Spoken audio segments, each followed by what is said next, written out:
Here's Johnny. I'll be back. And you will know my name is the Lord. I'm walking here. I'm walking here. I'm sorry, Dave. I'm afraid I can't do that. Groovy. Okay, are we all good? Everyone set? I'm ready. Did everyone pee? I peed twice. Okay, good. I put a catheter in. Oh, really set. Because I'm fucking professional, unlike you fuckers. MB. I am the knight. That doesn't answer my question. You're so unfazed. Welcome to my world. I too am ready. Alright, good enough. Now I'm gonna be the one who has to pee. Let's get a bucket. That would be an awesome, hold on everybody, I have to pee. Here you Now pee. Doom is the one who has to pee. Why, Doom? Why? He should decide whether or not he wants to do it now. My No, tears are not working to get all the liquid out of my body. Doom's just constantly dehydrated. Do you know how hot it is in that armor? I imagine pretty fucking hot. No public restroom. Impossible. I didn't install a cooling system to the early 2000s. We just got electricity here in Latveria. It's not very modern. Have you checked out the new Betamax? Tell me, how did Lost end? Okay, goddammit. I'm putting my foot down here before this goes on any longer. I'm sorry. Alright, I'm closing my Skype window so I can't see anybody's avatar. You know what? I'm probably going to do the same. What are you gonna look at for the next 4 hours? Oh, now I have a Lady Saber background. That's not helping. No. I have Alex Ross Joker. I got Pacific Rim. I've got No, you're a Superman. rock. I got a rock. It's The Rock. Oh, that It's rock. one eyebrow. Are we going to start at some point? I keep trying, but you keep saying things. Like, so fuck you. Stop saying things in this podcast. That's really that's the only thing stopping us from being a great show.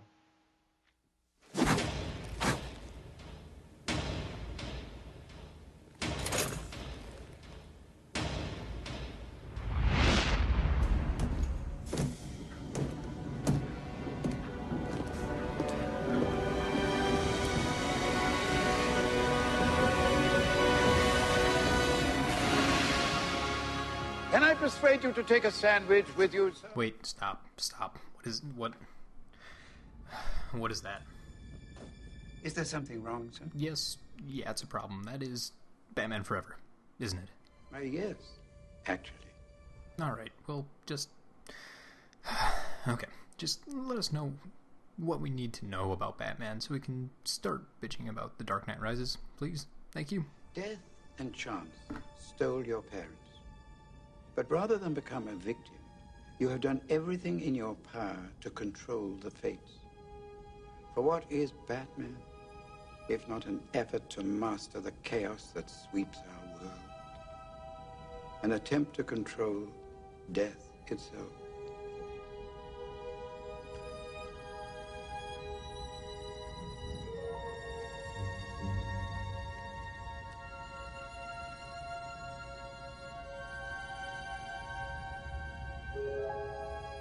Alright, welcome ladies and gentlemen to the one-stop podcast for movies, madness, and moxie. My name is Cody, and I'll be your host today as we plunge into Christopher Nolan's third crack at the world of Batman. Do you have to use plunge and crack together? Yeah, that was the fun of it. That's right, tonight we're discussing The Dark Knight Rises. Shut up, Mike. The good, the bad, and the, well, pretty ugly. If you love the movie, we're going to tell you why you're wrong. If you hated the movie, you can embrace our fanboyish, bat-snobbish, dorky rage. Or maybe it won't be that bad. You can never really tell. For the viewers at home who don't realize the amount of time we spend talking about Batman, we talk a lot about Batman. I have a podcast called The Dork Knights. I don't think I need to explain myself any further. No, he's kind of our resident expert, which is weird because we're all kind of experts in Batman. Yeah, but I'd put you all to shame. It's true. I'm not going to argue that. On iTunes. We're not We even already doing the show. plugged It's just iTunes, Mike. motion. So Check out Below the Bible Belt. hey, I'm just going to cut that out. Leave the other two, but not Below the Bible Belt. And the All Panel Podcast. Shut up. All right. So Batman. is something that we all, well, I would say not in love with, but if we could take it home and marry it, it'd be an option. It'd be on the table. So I would deflower that chick so hard. I didn't want to say that on air, but essentially, yes. I would fuck the shit out of that man, that's what I'm saying. We all would. We don't have to say that. We just know it. The point here is, I would cover that cape in menstrual blood and hang it out my window for the world to see. What? Lexo, keep going. I don't know if I can now. Batman is pretty awesome, except for when Hero talks about him. So, where are we going with this now? I'm just lost. I can't get. Oh my God, James! Damn you! Power through. Okay. So, we've got The Dark Knight Rises. It's the third part of Christopher Nolan's Batman series. I can't speak for you guys. I was pretty darn excited to go see it in theaters. Really excited. And then I saw it. And now I'm here ready to bitch about the movie for, let's just say 5 hours. You know, it's weird. It's a movie that we had heard things about, Mike and I and Hero, and we had talked about it for months leading up to it. And we had problems with how it was, like, being presented. Like, the idea of what Bane's voice sounded like, or what his costume looked like, or what Catwoman's costume looked like. Just stuff like that. Like, stuff that seemed really unnecessary deviations, like Batman being out in the daylight and all that. But at the same time, we told ourselves, at the end of the day, it's Christopher Nolan. It's still going to be a good movie. If it's a bad even if it's a bad Batman movie, still going to be awesome. Still going to at least be a great movie. I mean, just look at the run of movies he had before The Dark Knight Rises. It's Inception was the movie he did right before it. Yeah. So you've got Inception, got The Dark Knight, then The Prestige. I mean, damn, those 3 in a row, that's impressive. So and how do you go from Ellen Page to this? We all wonder that. The world will never know. So it was a bit of a shock to all of us when The Dark Knight Rises came out, and it wasn't everything we were hoping for. Maybe our standards were too high. I'm going to say it's just one of Christopher Nolan's weaker films, if not his weakest. Yeah, definitely. Fuck it, I'll say worst.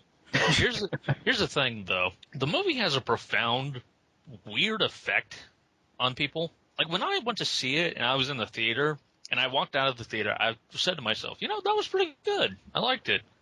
And that feeling lasted less than 24 hours. Because I started to realize, wait a minute.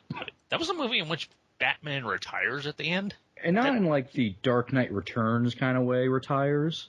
He goes to Florence to live in paradise and have somebody else be Batman for him. Also, even when I went to see the film and I liked it, there was still the big problem of, how did he get all the way from India back to Gotham City?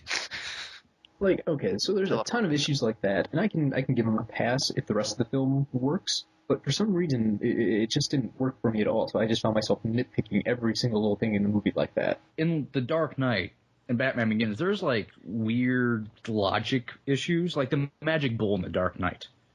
Yeah, I mean, it's done like a magic trick, where everything you're being shown looks like it makes sense, but when you really think about it, it makes no fucking sense at all, especially as a plot point. It's kind of like the microwave emitter, too. Yeah, but besides the movie itself being amazing, it's the issue of the magic bullet is never really big enough to become an issue. Either way, you can't really complain about it. Yeah, it's really just kind of like a quick little thing that really doesn't have an impact on the larger plot. Yeah, but there's something about that kind of stuff in The Dark Knight Rises that doesn't pull itself off like that.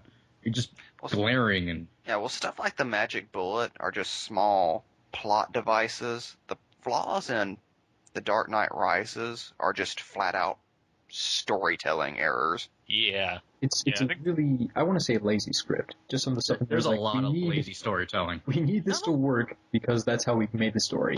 It doesn't feel organic. It's just forced. Yeah, not only that, but I think the big problem is that it's too much at once. Like, it makes the same mistake that every third superhero movie makes, where it's like they try to cram everything, and it just kind of falls apart. Like, they try to make it The Dark Knight Returns, then Nightfall, then No Man's Land, like, the opposite of every futuristic Batman story that's ever been told. And they throw in Robin for the hell of it. Yeah, it's just, in Catwoman, it's like everything is shortchanged because of it. Like, Catwoman, when you think about it, doesn't have much of a plot going for her. She hasn't. I mean, she's the best part of the movie. Or if you look at Blake, like everything he does in the movie essentially is just fucking up. Like he tries to break his partner out of the underground prison. His partner gets shot. Like it's sealed off. Batman has to come and save him. He tries to get the orphans on the bus across the city. That doesn't work. He tries to simply interrogate two people, ends up killing them both. Everything Blake does seems pointless in the end, and yet he's supposed to be like the next savior of Gotham, which is really odd. His character needs a lot more time, I think, to develop and make us trust that, okay, yeah, this would be the guy we want to put our faith in. No, he's an orphan. That's all that matters to be Batman. Like, I think we should probably get into the bullet points, because it seems like we're going into them right now. Oh, I'm sorry, what? So you're the host. I didn't... We were having a discussion, I got confused. Alright, so I guess before we jump into why we didn't think it worked, maybe we should be a little more positive. Let's bring up some of the stuff we did enjoy, because the movie isn't completely void of value. There's some actually great stuff in there. It's just overwhelmed by a lot of crap. You know, what's weird about it is that a lot of the scenes are the most Batman that Batman has ever been in the entire series. Like it's weird. He does detective work in this movie. Yeah, I love that. At the beginning, like before he's really doing any Batman stuff, when he's, dusting for prints and all that kind of shit, it actually feels like he's doing detective work. Yeah, when you actually see the Batcomputer. Yeah. You see Bruce Wayne go to like an event and act like Bruce Wayne. I know, it's just, you sit there and you think it's like, wow, this is really going to be a great movie, and then the second act kicks in, and Batman's just gone, which it's a shame because, like, everything about the portrayal of Batman himself in the movie leading up to that is spot on. Like, more spot on than The Dark Knight or Batman Begins. He's come full circle and he's become the character, whereas the other two movies were about him becoming the character. Well, the ending really throws me off, too, because it just doesn't feel true to the character, but I want to get into that later. I want to discuss but there's let's for get all the the super stuff. Batman stuff, there's a lot of not Batman stuff. The good stuff, Mike. Yeah. Happy thoughts. I've got a list here. Let's just go down the list and happy thoughts. And Hathaway. Right. And Hathaway. Oh, that too. But first thing I have here is the score. Zimmer's score for this one. I have to agree. Yeah. I have to agree. I think this is actually the best one that he's done, especially the way he utilizes the Bane chant. Love the Catwoman theme. Absolutely. And not only that, but he manages to really make everything more bombastic in a way where it's like it kind of elevates the movie in a way. I thought it was a lot better than the Dark Knight score, which I was kind of disappointed by. Yeah, and I enjoy the fact they just work in some of the stuff with Batman Begins too, like motifs and all that. So it does. He actually came up with a really brilliant like Al Ghul theme in this movie. Raz was in the first movie. It's weird. Ghost Al Ghul. Well, I just always appreciate whenever Molasses is used in any of the movies. So him finding new ways to kind of explore that song. Yeah. I always and one of my favorite pieces of score is actually from the scene where Batman comes back, and if you listen to the score by itself, it's almost like something from Tron Legacy mixed in with Batman. Like, it's really heroic it's and really good. it's fantastic. And for a second, you're actually feeling, holy fuck, Batman's back. I'm on this movie's side again. or the horns that play whenever Bane is around, like the ba-da-dum. That was always cool. I thought that was intimidating. It really fit the character. So this and the score and the drum beats that matched the chant, I think that was really like it gave Bane this really powerful presence. When I think about it, the score is just an integral part of this movie, just not being horrible. So score was one of the big things on my list. That was one of the first things I noticed in the theater. I thought the score was very impressive, along with the cinematography. Absolutely. Pfizer just came off of, doing Inception, and that movie was one of the most beautiful things to ever be committed to cinema, really. You kind of expected that he would do a good job with this. This one looks the most polished and the most clean, which kind of works for the story in itself because Gotham City is supposed to be this, tranquil, peaceful place by this, and the cinematography really helps that. See, I would argue that that's actually a con for the movie, though, because they're also trying to say, on the surface it's clean, but the structure of the city is still fucked up. And by making it look perfect, it actually goes against what the movie's trying to tell us. True, but at the same time, I do feel like they did go with, like, the darker locations, like Bane's Lair, like the way that's lit, and not only that, but the Batcave itself. The Yeah, pit. Bane's Lair just looks like the Temple of Doom. It looks like darkness personified. It's really a great place to have that encounter. And I think my favorite shot of the movie, too, is the muzzle flashes when Batman is trying to get down to the train station to get to Bane. Oh, yeah. Like, that is just absolutely fantastic. It's something I've always wanted to see in a Batman movie. It's like something out of the Batman the Animated Series. Oh, yeah. So, and he just nails it. Like, I don't know if anyone else would have gotten the shot in the same way, but that was his idea, Nolan's idea. I don't know. I'm going to chalk it up to Pfister. I think that was just amazing. And I love the scene, just the really short shot of Batman standing over Gotham as the sun is going down. Mm-hmm. Oh, yeah. So good. All three of these movies have iconic shots of Batman, like way more so than the other films ever did. If you can take anything away from this trilogy, it's the iconography of Batman. And one thing Nolan has always known is just how iconic Batman just standing can be. I mean, he's one of those characters you don't have to pose, just him existing with prep time.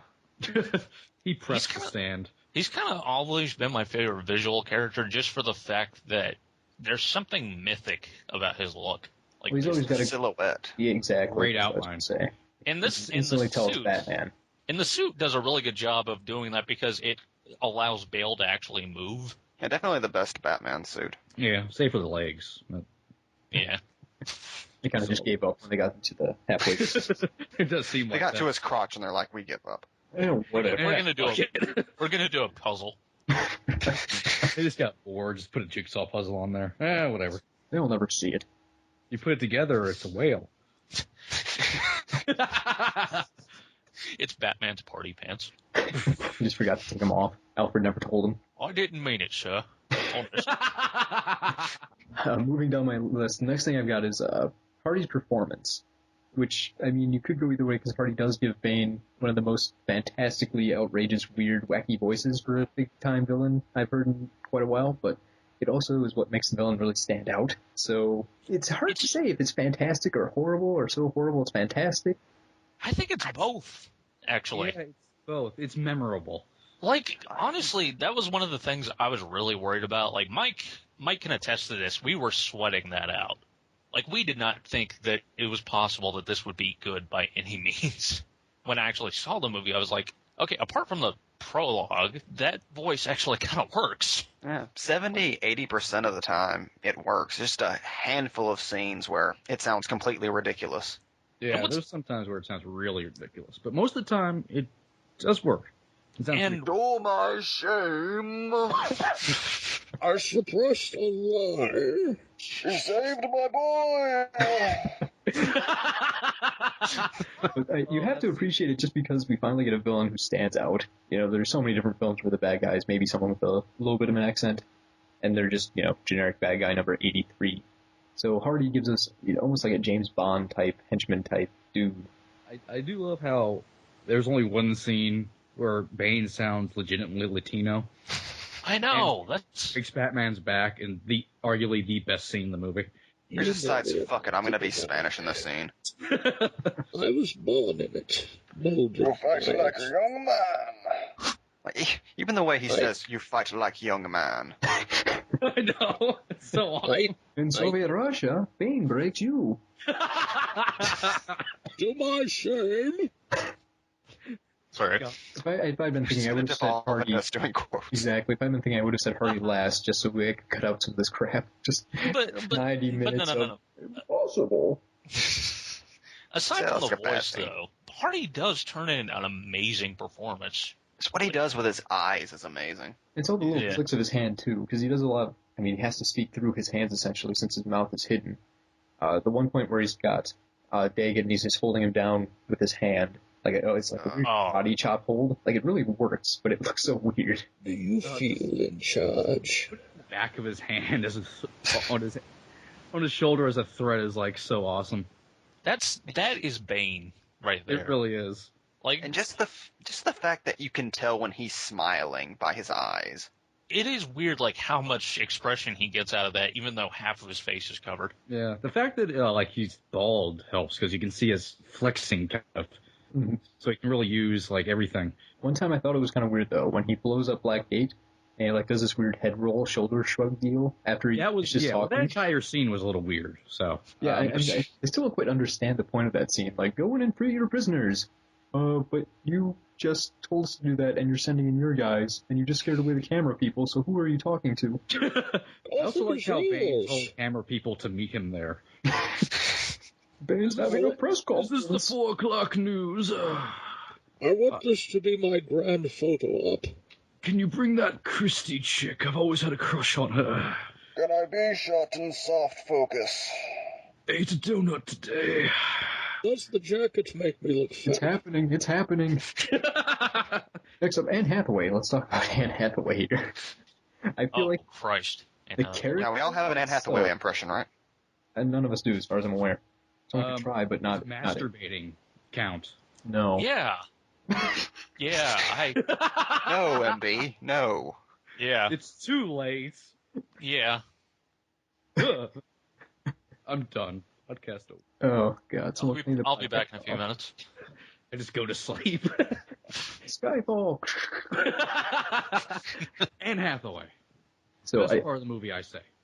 I feel like the character, the role, isn't written that good or given enough to do. She has absolutely nothing to do with the movie. You could completely just remove her and it wouldn't affect the movie at all. But Still, it's terrible. She has such a horrible role, but she makes the most out of it. She really gives her best, and she makes it work. So you kind of forget the fact that the character doesn't work. To be fair, it's mainly just her arc and her presence in the movie that's flawed. I mean, I think like dialogue and writing wise, she pretty much is Catwoman.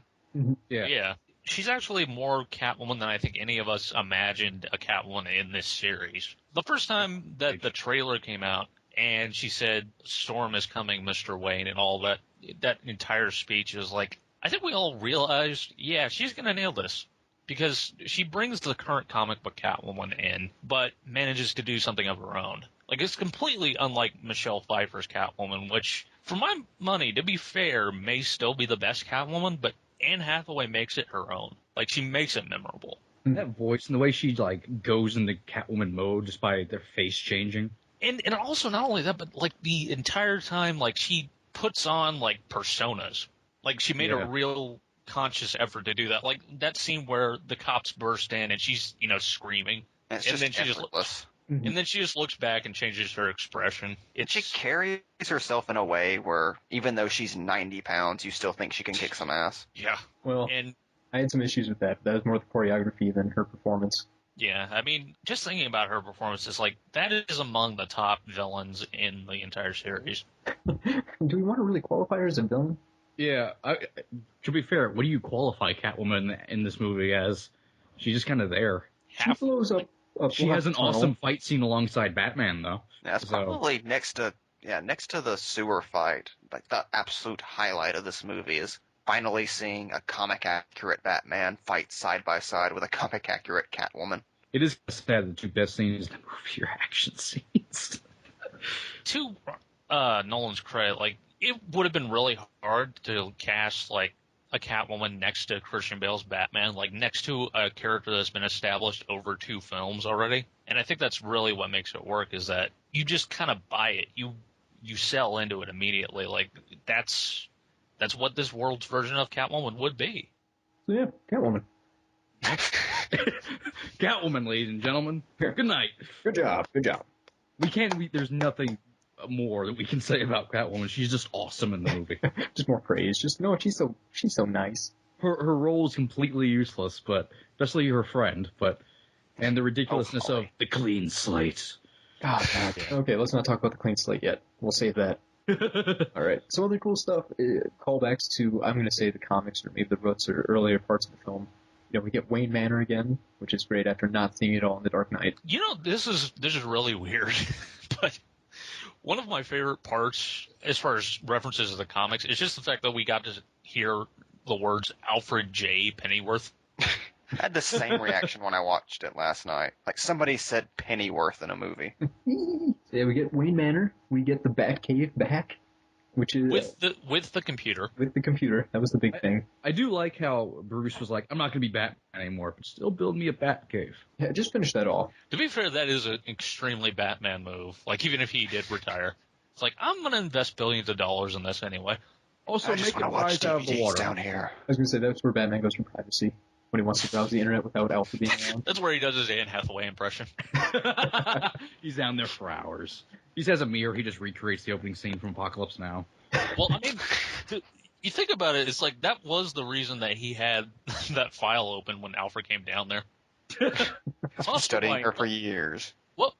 What was going on down here? Nothing. Batman. Batman Master Wayne, I heard a ruckus. Why do you have a pillow over your crotch? Go away. It's a bad pillow. I was gonna make that same joke. But yeah, the references to the comics. Batman doing detective stuff, dusting for prints. That is, I would say, like, next to Catwoman and the fight in the sewers, that was my favorite part, just the detective Batman. Because he has done the most detective work in this movie than he does in how many, 6 movies beforehand. Like, it's pretty incredible. But at the same time, I also really love the fact that the destruction of Gotham City is essentially no man's land. The Dark Knight Returns reference to cops, even though Dark Knight Returns stuff is really shoehorned in a way that doesn't really make any sense. The line itself is pretty fucking awesome to see in live action. That entire scene is actually insanely awesome. That scene is what the movie should have been. Yeah. It kind of does encapsulate the entire movie because, like, that's what we wanted to see, the cops chasing Batman. I'm so mad they just didn't make the third one Mask of the Phantasm. With Anne Hathaway as Andrea Romano. Oh, come Andrea on. Romano. Beaumont. No. Different That'd be Andrea. awesome if it was sorry. Andrea Romano. her just being a voice director. / villainess. She wins an Oscar for that role. She would have actually had stuff to do then. Still voice. Yeah. On the other hand, though, some of the comic to movie references, not so great. Like Jen, the Holly-like character who's Catwoman's like best bud, who is in like a scene or two. I don't get why they gave her a name. like, it was bad enough that she was only in it for like 3 seconds of screen time. Now that I think about it, she actually does have like a couple of scenes where she's just in there for a second. I don't know why though. And I assume she just dies towards the end. And why cast Temple? Well, like a lot of things in the movie, it's just ideas thrown into the movie and not really done anything with. So yeah. I think actually that's one of, not to take anything away from Flexo or anything, but but he smells please terrible. take something away. I think one of the really good things about it is just ideas from the movie. Like, not necessarily in their execution, but ideas of them in a better Batman movie. Like, for one thing... Sorry, I just like how we're just kind of running out of positive things to say. So we're like, well, these aren't done well in the movie, but idea-wise, they would work really good in the better movie. No, but I agree totally. I totally agree. You watch it, and you're like, oh, wow, that's a great idea. If only they had expanded on it. Like, yeah, I know exactly what Emmy's about to say. Bruce losing all of his money.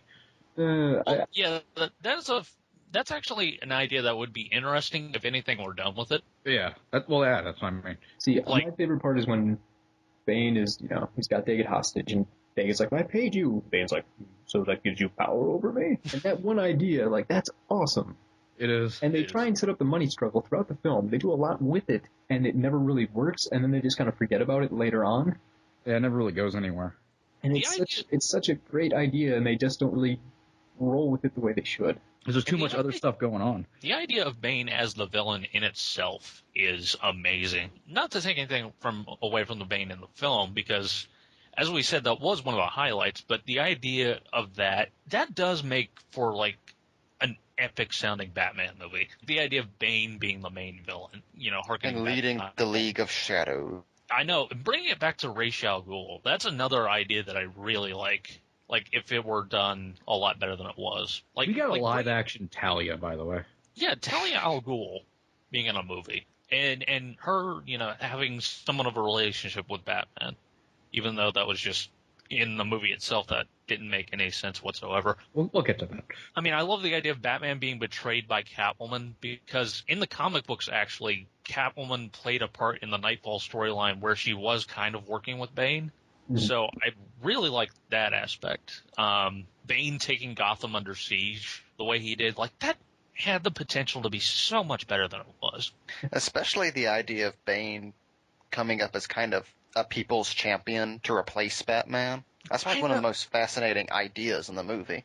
I know, and one thing that they could have done to take it further is setting him up as like an anti-vigilante. Like setting him up as someone who is fighting the oppressed and the corrupt without telling the city of Gotham, oh, by the way, I have a bomb that I'm going to set off, because that makes sense. I mean, just the idea of the Dent Act and how it's implied that it kind of has turned Gotham into a police state. Like, if they ran with that so that the Dent Act was something that Batman and Gordon had been fighting against and had kind of was robbing Gotham citizens of their freedom, so that when Bane came in, he really did seem like a liberator. One thing I thought was really cool was the part where Alfred mentions that Bruce is essentially just trying to get himself killed by going against Bane. Batman having a death wish is an interesting idea. It goes right back to Dark Knight Returns, that opening part where he's in the crash and he decides it's not a good enough death.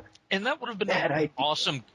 That would have been an awesome character arc, like if it ended with Batman realizing, he's gone too far and he just needs to dial it back. Like if that was the ending. Yeah.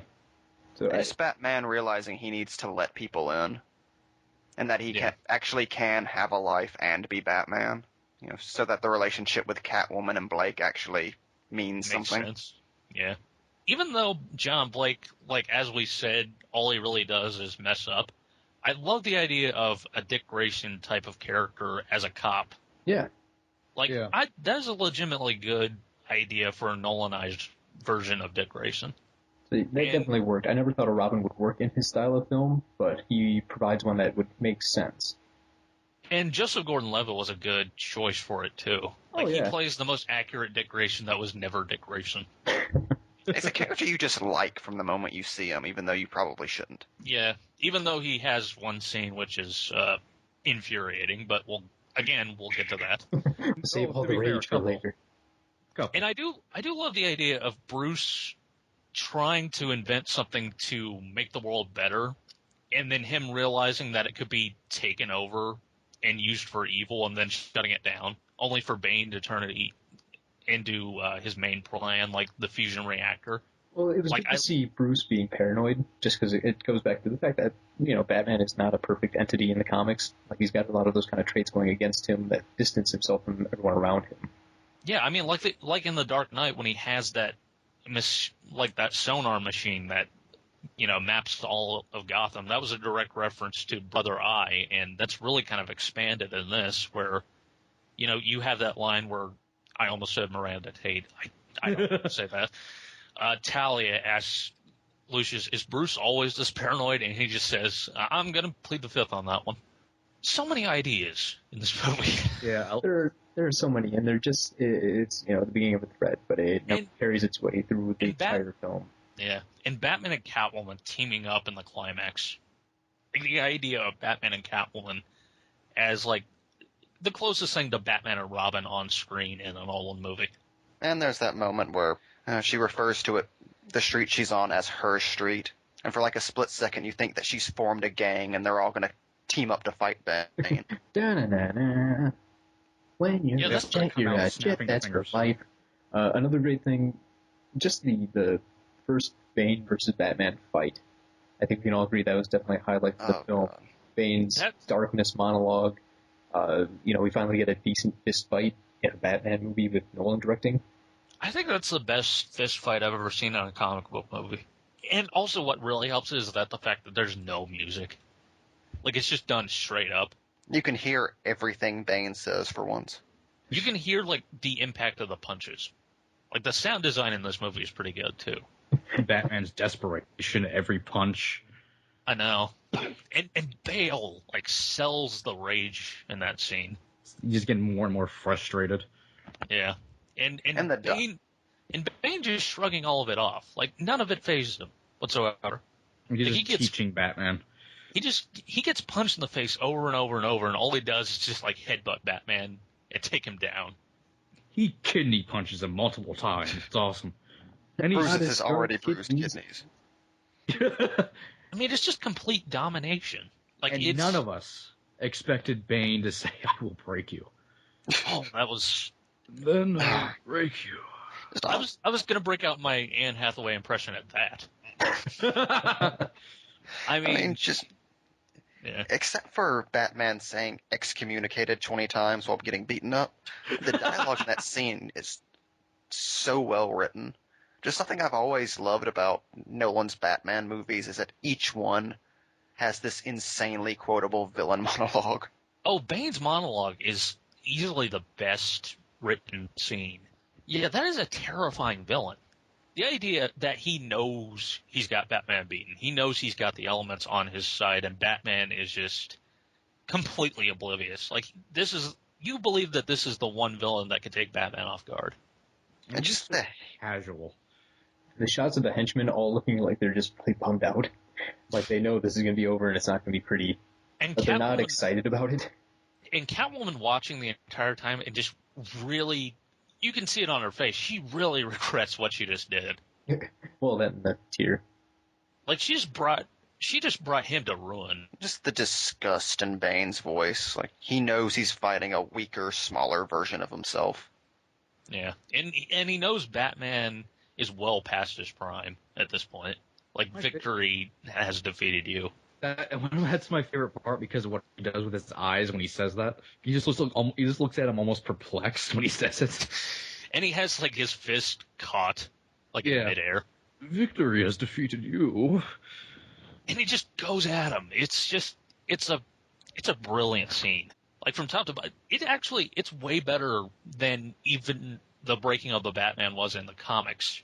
Like, I Except for prefer the actual movie version. backbreaker. Well, you know. Well, yeah. I think there are actually a lot of great things about Nightfall, so I don't know if I would go that far. Just the Batman and Bane scene. Like, the fight. Well, my problem is with Nightfall, since, it's so many different issues building up to that one fight, we get these same ideas hammered into us. You really see how much Bruce is out of shape, and he's going through vertigo at the time, and he's, beaten up by every different criminal in Gotham because they've all escaped from Arkham thanks to Bane. And you just get the sense that this guy has the shit kicked out of him all the day, every day. So when he's fighting Bane and he's still giving it everything he's got, even though he's got nothing left, I don't know, for me it's more emotionally affecting, but... Well, that's going back to, like, if the movie was Batman having to constantly run from the cops and was worn down and then Bane shows up, that would have played into the Nightfall stuff right there. Mm-hmm. This is like Batman shows back up and a day later he gets his back broken by Bane. Batman had a bad weekend. Well, he was Batman for only about a weekend. And it almost feels like that was the original idea if you go back to like the implications of the ending of The Dark Knight. If they were going to use Bane like that, then this is going to be a Batman just run ragged until he meets Bane and Bane beats the shit out of him. I'm pretty sure that's the Batman movie David Goyer wanted to make. Probably. Then no one got it. I want to do a Dark Knight Returns movie too. I don't want to do another Batman movie, so I'm going to use every single idea I have on this one. But I'm only going to really care about John Blake. Yeah, we're going back down to negative things. Cillian Murphy. We got to see him a third time. That would be cool. Cillian Murphy. Cillian, I'm sorry. You're right. Cillian Murphy. Scarecrow. In a role that he's awesome, but in a role that just had pretty much generic dialogue that anybody could have played, but it was still awesome to see him. Exactly. I'm just happy he got to be in all three. Yeah. I wish he would have worn the mask. Yeah. The Death by Exile scene was pretty cool, though. Yeah. I do love the set design in that scene. Oh, totally. We're just on a mountain of desks. Yeah. That's why I wish he wore the mask, because you know how awesome that image would have been? It really would have been. It would like him slamming down the gavel. Yeah. Well, that just makes me sad. What about the You made idea Flex so sad, guys. I'm sorry for making you sad. I'm just going to move on to something better. Getting to see all the touche. Getting to see all the cops and all of Bane's men fighting at one time in IMAX. Just the scope of that fight, and Nolan trying to do something big, much bigger than we normally get to see in these types of films. That was a pretty cool scene. Yeah, it wasn't just some sort of big CGI climax. You actually got to see just tons of extras smacking each other. Even if the extras weren't choreographed very well, it was great just to see the number of people out there. The only thing with me, though, with that scene is there's no real reason that it has to be at daytime. Like, imagine a nighttime version of that scene. Could have been even more epic, like the way they could have played with the lighting and the snow building up. Personally, I kind of prefer it being during the day. I like I being able to wish see the everything. daylight had been acknowledged in some way. I don't mind because it was kind of dull daylight anyway. And it's a big enough deal for Batman to come out in daylight. So, I don't know. I give it a pass, but at least it wasn't like summer. Oh, summer Batman. At the Him in beach. shorts. A Hawaiian shirt. Drinking Mai Tais. Doing a gangster The rap. beach bane. You merely adopted the sand. I was born with it. Made sandcastles in it. in it. Bruce's sandcastle betrays him, falls apart. I didn't feel the grass. When I was won already the a Big man. Kahuna Surf competition, Everyone, and you everyone. have my permission to dive. One Bane impression at a time. Sorry. We gotta stay focused. All right. We have conflicting banes. That's the problem. Conflicting Crisis games. on Infinite Banes. Oh, God. Quit stealing my jokes. It's not. You don't own the jokes, Flexo. Yes, I do. Flexo, did you ever introduce yourself? Yeah, I don't know. I might have. This is Flexo, everybody. We also didn't do our spoiler warning. We didn't do anything. We're terrible. It's good because no one will listen, so it'll be fine. Spoilers. The Dark Knight dies at the end. In a way, Does doesn't he? he? If only. Rises dies. No. Prometheus dies in here, too. It's terrible. Not Captain Prometheus. Speaking of ships, I thought the Bat was cool. The end fight of seeing the Bat fly over the place. I thought the vehicle was really cool. The execution and design was all really cool. I maybe wish the entire climax wasn't Batman flying around in the Bat, but still cool. I do like the idea of them taking a Batcopter and kind of inversing it, like in terms of design and in terms of functionality. And a Batwing to one thing. Pretty Well, awesome. It has continuity with the Tumbler, which is nice, because it does tie all the movies together. I just wish there was like some small part of its design that was in some way evocative of the Batwing. Yeah, like actual. Bruce takes it up in the air, and it goes against the moon. No one can tell what the hell they're looking at. Well, to be fair, Bruce's Fire Bat logo didn't really look that good either. So Why didn't they just have him build another bat signal? That would have been so cool. That would have been cool, just the bat signal shining over the city. And made Oh. sense. Instead of like just shoehorning it at the end. The John Blake signal. And it might have been a little less confusing than Batman taking the time to spray gasoline all over a bridge Yeah. that is supposedly being guarded by the National Guard. He'd actually been there for weeks. No, there's a was nuclear only in bomb that- go off. He spends his time making a Fire Bat logo on a bridge. He confronts Bane, he hands him a macaroni picture that he made for him. It's about my feelings. It spells out, I came back to stop you. He doesn't say anything, he just holds it up to Bane. Bane rolls one tear. That really hits me where I live.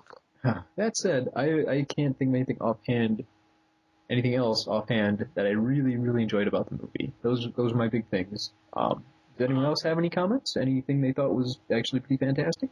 I think one more thing that I can say is the acting of the other people that we haven't mentioned. Christian Bale, first of all.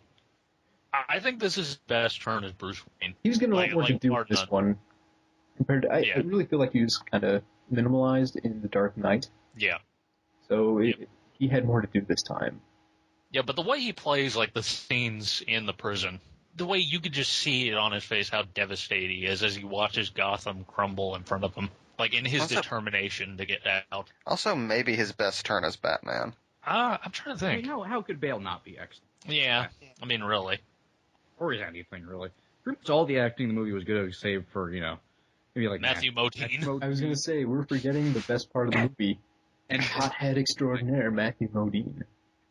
And the guy who plays Daggett, of course. Yeah. And the guy who has his Where's hat blown off Bane? by the bat. I Can we love get some girls in here? I love it's You're like I don't pure understand. evil. The clean Is he trying slate, the program gay? that eliminates Is he trying to be- history. And let's not forget CIA guy. Well, CIA guy's just awesome.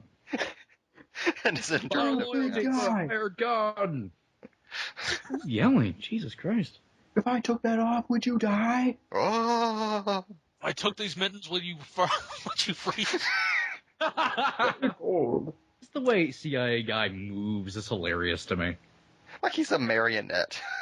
And only one of you. Just like flailing his gun around, like. Now I just really want to make a gif of him getting punched in the face by Bane. With no survivors. Okay, that reminds me of one last good thing. The You're fact cut that off. Bane, Can't have any more. the fact that Bane has become the greatest internet meme to ever be invented. Of all time. He has given us many great moments. Bane playing Slender, the Bane Hipster outtakes, Hipster Bane. Hipster Bane is my favorite fucking thing in the world. You merely adopted the dog. I was born in it. Hmm. For better or for worse, that character became iconic. If no one's has checked out Bane playing Slender, stop the podcast. It's okay, you can do it. Go do it. Subscribe to our other podcasts. Then go YouTube Bane playing Slender. You think we should put that in the show notes? Probably. Did you guys ever see the Trolling Bane video? It's gone now. It's just Bane singing the Tra-la-la-la-la song. No, I never saw. Okay, so it's right after he blows up the Gotham City Rogues stadium. He's got the microphone, and it's just... I remember that now. And the audience just like reacting like, oh god, no! Of course, the Bane outtakes. Yeah. Bane rapping in the Bane outtakes is one of the funniest things I have ever seen. Because I'm Bane. Say it to my face, and I'll crash your plane. You know what the amazing thing is how well that fits to Hardy's actual facial expressions. Everything in that is synced together perfectly. He turns around and says, "Who said that?" Kill them all. Now we're doing spoilers for other people's videos. You have to be stopped. Spoilers. Bane outtakes dies. Bruce Willis is a ghost the whole time. Dun, dun, dun. All right, let's go. Move on. Next topic. Those were the things we enjoyed about the film. That was us being civil and nice and warm-hearted and warm fuzzies all over. And, Now stay tuned for 3 hours. You better buckle up, because it's time for us to sound bitchy. And like that,